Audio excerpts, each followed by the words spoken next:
Welcome back to my channel. Today I'm chatting about the top 25 books on my TBR for 2025.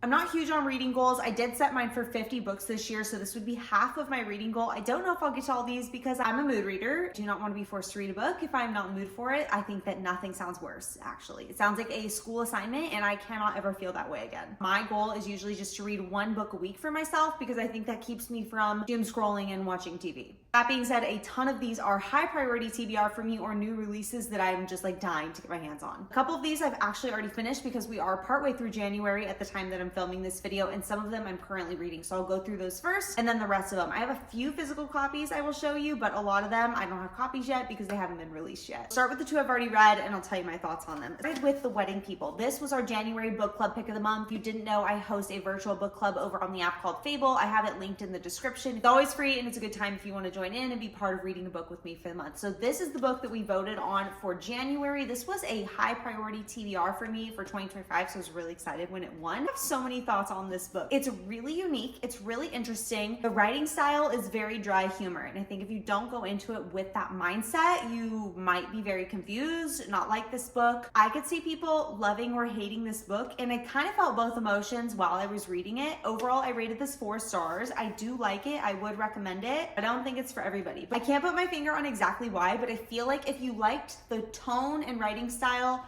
of Remarkably Bright Creatures, you would probably enjoy The Wedding People. If you've read both of them, tell me if you feel the same way, because I don't know why, but I just feel like the people that like that one would like this one and vice versa. One of my most anticipated reads of the year, and it did not disappoint, The Favorites by Lane Fargo. I am shouting this book from the rooftops. I actually think it's gonna make it into my top handful of books for the entire year because this is one of the best books I've read in a really long time. First of all, I'm an ex-figure skater, so I was way more interested in this just because of that, but the writing style is incredible. This is a story about figure skaters. It's filled with drama, romance, scandal, some mystery about Kat and Heath, who are kind of underdogs in the figure skating world, and we get to watch their journey as they come up in the competitive realm. Something happens and goes down at their final skate, and at the 10-year anniversary of their final skate, an unauthorized documentary comes out of people speculating what happened. She wants nothing to do with this documentary, but she also doesn't want people to have the wrong idea of what happens, so she's coming out to tell her story. It's an incredible journey. I love the way it's written. It bounces back and forth from like a first-person account to the news documentary situation that's going on and all the different people that they interview for this. If you can get your hands on the audiobook, have a different narrator, and they say it kind of in this documentary style, so it feels like you're listening to a really cool movie. Cannot recommend this enough. Easy 5 stars, 6 stars, honestly. Of course, I'll be reading Onyx Storm. This just released yesterday. I have only barely started it. I just have not had a lot of time to read it. I'm very excited. I'm very nervous. I'm very afraid of spoilers, so hopefully I don't get it spoiled for me because I know they're going around the internet, so I'm like scrolling past anything Onyx Storm related. We're gonna see what happens with this book in this series. I hope that I like it because I'm gonna be honest with you, Iron Flame just wasn't really it for me. I was not as impressed as I was with Fourth Wing. And I'm so hopeful that I get a different taste in my mouth from Onyx Storm because I loved Fourth Wing with all my heart. It's the reason I started my bookish accounts, okay? Please don't let me down. My other current read is The Apple Tree by Julie, and it is the sequel to Sunday Morning. If you know me, you know I'm absolutely obsessed with this book. A highly anticipated release for me, and it is not letting me down. This is about Sarah's sister, Eve, an age gap romance set in the 80s, preacher's daughter meeting it up. Read this first, and then The Apple Tree. I also think that there's a 3rd book in this series coming out this year, like based on the little ghost book on Goodreads. If that's the case, I will absolutely be reading that as soon as I can get it in my hands. My last current read I am listening to on audio is Never by Jessa Hastings. I need to get a copy of this book because it's so beautiful. I picked this up mostly because I am missing Jessa's writing style so badly. I don't really know how I feel about the book just yet, to be honest. It feels good to be back in like Jessa's head writing style, the narrator that she chose. I always loved Peter Pan growing up. The Jeremy Sumpter version. I hope there's some fellow millennials watching this who were as absolutely obsessed with him as I was. I watched this movie to the death. I was jealous that I was not cast as Wendy and I was not a child actor, okay? I was like really obsessed with this. So I'm feeling a little bit nostalgic reading this book. I'm having a good time. I guess we'll say that. I'm having a good time. Out of the Woods by Hannah Bonham Young. I am so excited for this. When I got this as book mail, I squealed. I was I'm so excited. I believe this is set in the same world as Out on a Limb, and I loved that rom-com last year. Her writing style is just like fun, witty, humor. Out on a Limb felt like a 2000s movie for me, like that nostalgic kind of feeling reading it, and so I'm hoping this feels the same way. Very, very excited for this. The Graham Effect by Elle Kennedy. Believe it or not, I have not read this series yet, and I actually need to finish the Off-Campus series. I loved The Deal, read The Mistake, and what was the next one? The Score. Good. Not as great as The Deal to me. So I'm not super motivated to finish the rest of the series right now because I've heard people say like it just keeps going downhill from The Score. I need to read The Goal or The Legacy to start the Graham Effect series because I would love to read this. Very excited for this one. First Time Caller by B.K. Borson. This is the same author of Love Light Farms and that whole series if you've heard of that one before. I have heard nothing but amazing things about this. One of my besties, Elite Reading, she loved this. It was like one of her favorite books of 2024. That's saying a lot because if you know her, she reads a lot of books. This is like, my expectations are really high for this. It's described as a hopeless romantic meets a demoralized radio host in this cozy Sleepless in Seattle inspired love story. I know a lot of people are excited over that fact. I don't know what Sleepless in Seattle is. I don't know. I think it's a movie. I'm pretty sure it's a movie. I will have to look that up. Nonetheless, I'm very excited for this cover. So cute, so fun. This releases in February. This is very like Valentine's Day. Also, my nails, they're like ready to go. We'll see if my husband's a real one and he makes it to this part of the video. I need to read Golden Sun and Morning Star. I did read Red Rising.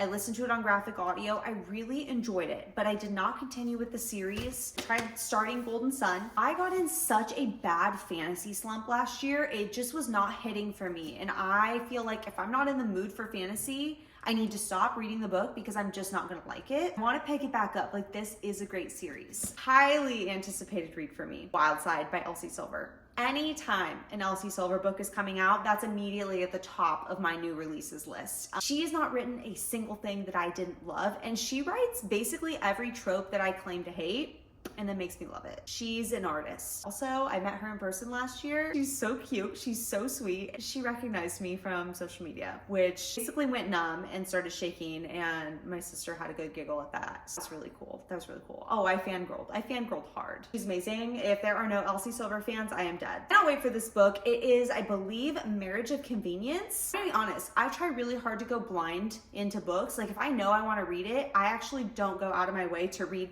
the full trope list and look at all the sneak peeks. I just really like to be kind of surprised and enjoy something like in the moment. And I think it's fun that they put all that stuff out there. That's just me personally. So I don't know a ton about this on purpose. I'm very, very excited for it. And Marriage of Convenience, anything forced proximity, I'm like,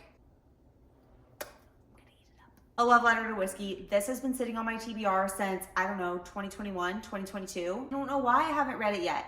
Maybe it's because so many people have told me like, prepare to have your heart ripped out. So I'm like, all right, I need to be a little bit emotionally ready for that. I've heard nothing but great things about it. I know it tears people to pieces, but I kind of love to be torn to pieces by a book. Like, there's no better feeling in its own way. So I'm excited to read this. This is priority TBR for me. It's a very long book, like 600 pages. Like, I would like to get to it within the first quarter of the year. We'll say that. New release I'm very excited about, Conditions of Will by Jessa Hastings. This is coming out in April. I am so excited for it. Again, I haven't really read the whole synopsis or the blurb because I really like to go into things blind. If Jessa Hastings is writing it, I'm reading it. She became an auto by author for me after I was done with the Magnolia Park series. Like, give me your grocery list. I don't care. Cash, I have no idea what this is about. I know it's a cowboy romance. I'm pretty sure that it's spicy, and at some point I'd like to read this. I feel like it's gotten some pretty good reviews from people whose reviews that I trust. I have not read a cowboy romance in a while. I feel like the standard for me is Elsie Silver, and so when they don't live up to that, I'm a little bit disappointed, but I'm ready to give some more a try this year. I'll probably read this in like the spring or summertime. Say You'll Remember Me by Abby Jimenez. If Abby writes a book, I'm reading it. So again, going in blind. It's what I do. I think I applied for an arc of it on NetGalley. We'll see if I get it or not. Winter Garden by Kristen Hanna. I have this book waiting for me on Audible, and I just haven't been able to bring myself to listen to it yet. I try to read some historical fiction books every single year. I don't even know what this one's about, but everybody has told me like, you need to read this one. They know I love Kristen Hanna books. You have to emotionally prepare for a Kristen Hanna book. Like, if you know, you know. She makes it so that you had like such a great time, but you're for sure depressed for like a solid week after finishing her books, if not more. All right, we've got a little lineup of some fantasy books. I want to be out of my fantasy slump so badly. Romantasy is my thing. And I haven't been reading a lot of them. They just haven't been hitting the same. I felt like I read so many last year where in the year before that I felt like I was getting kind of a little carbon copy of the same books over and over in different ways. It just turned me off from the genre a little bit. There's some that are on my TBR and I really hope that they're great. The Sirens, I don't know what it's about, but I think maybe mermaids, and like I would love a great mermaid book. Can we get some Pirates of the Caribbean vibe going? Like that would be amazing. Metal Slinger, I've heard great things. Obviously this was like viral on Book Talk, and a lot of people whose reviews I really trust say they loved Metal Slinger. Infinite Fates, I'm not sure if this is like full-blown fantasy, romantasy, or like magical realism. I've heard good things. I have an arc of it waiting for me on NetGalley. Mood hasn't hit yet. Fate Forged in Fire, I also have an arc of this waiting for me on NetGalley. Some friends, mutuals reading this right now. I'm excited to see what they think of it, because that'll determine like when I read it. This one sounds good too. Oh, Wild Reverence by Rebecca Ross. This just got announced. I'm so excited. He's the author of Divine Rivals, and apparently this book is set in the same world as Divine Rivals. Loved Divine Rivals. Ruthless Vows let me down. I'm not gonna lie. It just wasn't the vibe I thought it was gonna be. So I'm hoping that Wild Reverence feels like Divine Rivals. A Great Big Beautiful Life by Emily Henry. I will definitely be reading this one. I feel like she comes out with a new rom-com like most springs. My hopes are high for A Great Big Beautiful Life. Is that what it's called? Big Beautiful Life? A Great Big Beautiful Life? One of those. It's a beautiful life.